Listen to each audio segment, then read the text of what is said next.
Page 37, Etude. Now we get a steady piece on these broken chords. Not moving around quite so much, that's fine. Let's take a look. They want you to circle the broken chords. You can do that on your own. Starting out here, and it's a C chord, so you learn to recognize these patterns of groups of notes like this. It really helps making reading music so much easier. It's and then a C chord here, and then the two notes together, here and here.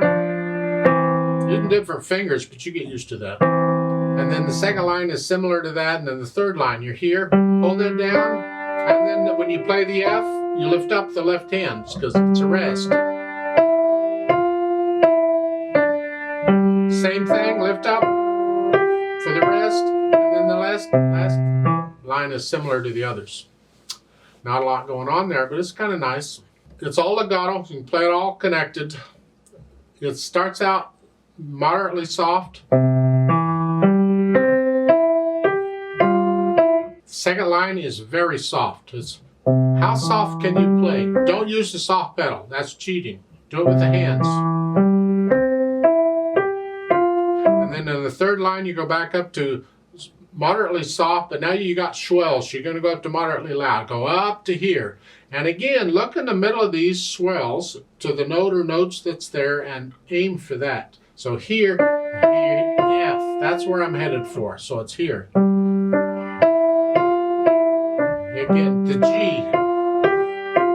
And then the last line, the second measure is where I'm headed. Then come back down.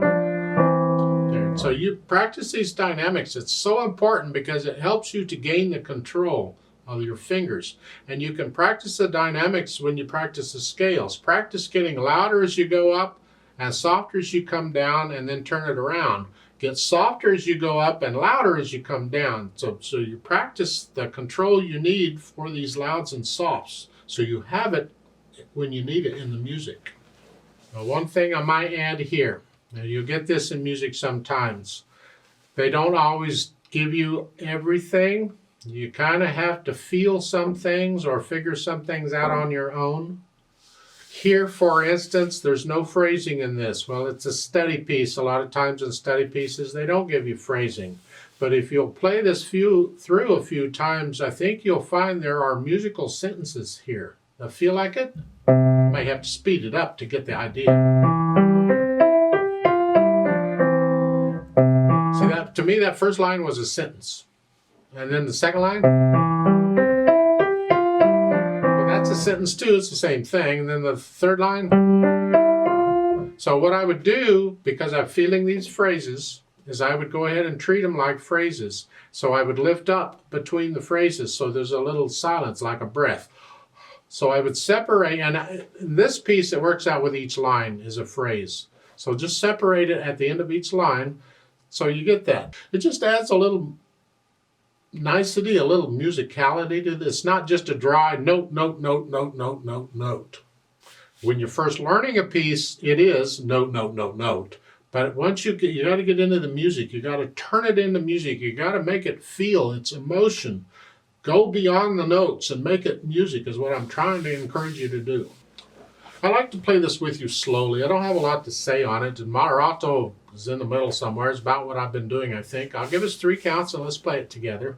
I'm not going to do the dynamics. I'm just doing notes and rhythms. Not a lot on rhythms, it's quarter notes.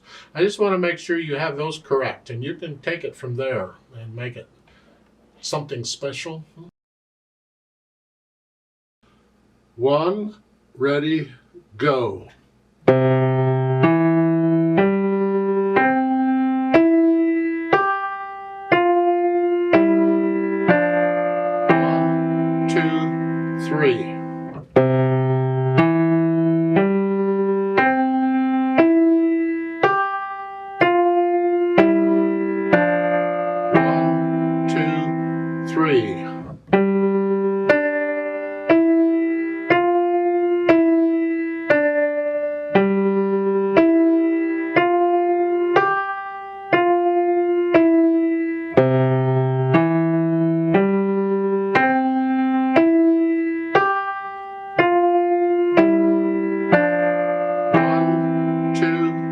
3, off.